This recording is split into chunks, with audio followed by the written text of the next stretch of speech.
Kalian pernah nggak dengar pepatah tiba masa tiba akal? Nah, aku jamin di antara dari kita itu pernah mengalami hal itu. Saat-saat terakhir entah dari mana dan kenapa tiba-tiba aja ide itu langsung muncul gitu. Atau di saat kita tiba-tiba dikejar seekor anjing lalu tanpa sadar kita bisa manjat pohon kelapa. Nah, itu adalah the power of kepepet. Dan di video kali ini aku akan kasih tahu kalian atau akan mengulas sebuah buku yang bertema tentang the power of kepepet.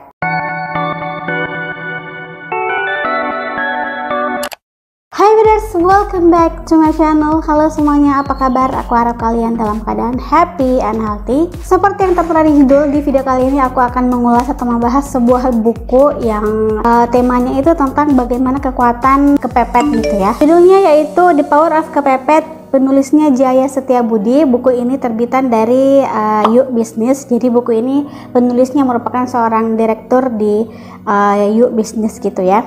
Jadi sebelum kita ke reviewnya, aku mau kasih tahu kalian dulu atau kita bakal membahas tentang covernya terlebih dahulu. Kalian bisa lihat covernya ini simple. Kalau misalkan aku tebak covernya ini adalah karikatur dari penulisnya sendiri.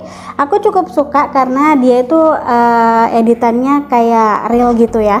Dan karikaturnya juga smooth menurut aku, tidak terlalu banyak pattern-pattern yang menurut aku kurang berguna, tapi cukup langsung to the point bagaimana penggambaran di dalam cover ini.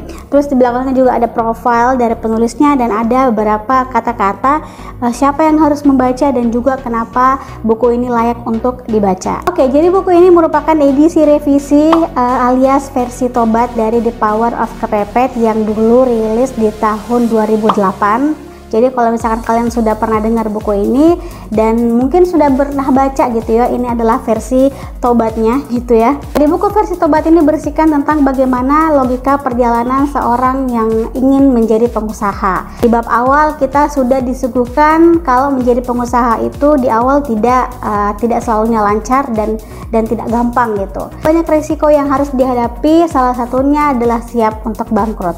Tapi diselipkan oleh beberapa logika dan motivasi jalan untuk tetap bangkit dan terus mencoba. Jadi bisa aku jamin penulis dari buku The Power of Kepepet ini sudah mengalami asam manis pahit dunia perbisnisan gitu ya. Masuk ke bab awal, aku cukup terkejut dengan statement cerdas yang diselipkan, yaitu bagaimana perbedaan kepepet dengan sebuah iming-iming. Di situ aku benar-benar sadar bahwa kepepet merupakan sebuah motivasi terbesar di dunia.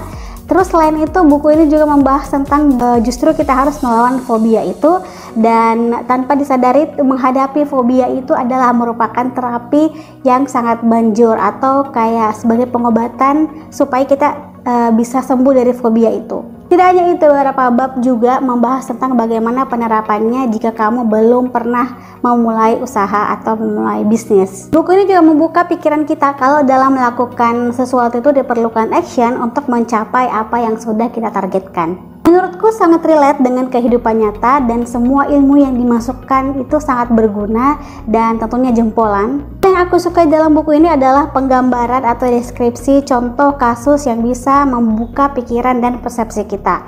Seperti contohnya jika ditanya mana yang duluan sampai, kerbau atau Ferrari. Aku jamin semua pasti menjawab Ferrari. Tapi menurut buku ini jawabannya itu adalah tergantung action.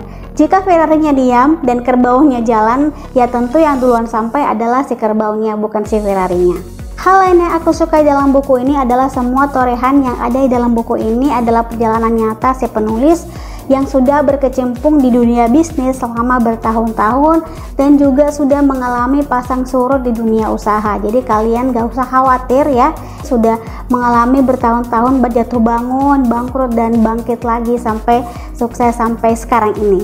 Satu hal yang aku notice adalah kalian akan menemui banyak kata mutiara atau quotes-quotes tentang kehidupan dan itu benar-benar relate dengan kehidupan. Nah, yang kerennya lagi di dalam buku ini kamu bisa belajar bagaimana membangun mitra bisnis dengan studi kasus yang praktis untuk diterapkan, juga mengajarkan kita bagaimana pengusaha tanpa melanggar syariat. Jadi buku ini cocok banget kalian baca buat kamu yang ingin memulai usaha atau masih menjadi pengusaha pemula, juga bagi kalian yang calon pensiunan, terus untuk ibu rumah tangga yang ingin menambah penghasilan, dan juga bahkan cocok untuk mahasiswa yang ingin mandiri. Nah, jika kalian sudah tertarik untuk baca lebih lanjut buku ini, kalian bisa langsung klik link di bawah di deskripsi. Di situ ada link pembelian, dan jangan lupa gunakan kode yang tersemat di sana biar kalian mendapatkan gratis ongkir di seluruh Indonesia.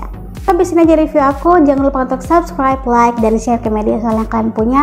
Dan jangan lupa check out buku ini biar kalian bisa mendapatkan manfaatnya dan mendapatkan motivasi dalam memulai sebuah bisnis. Thanks for watching. Have a nice day. See you next video. Bye bye.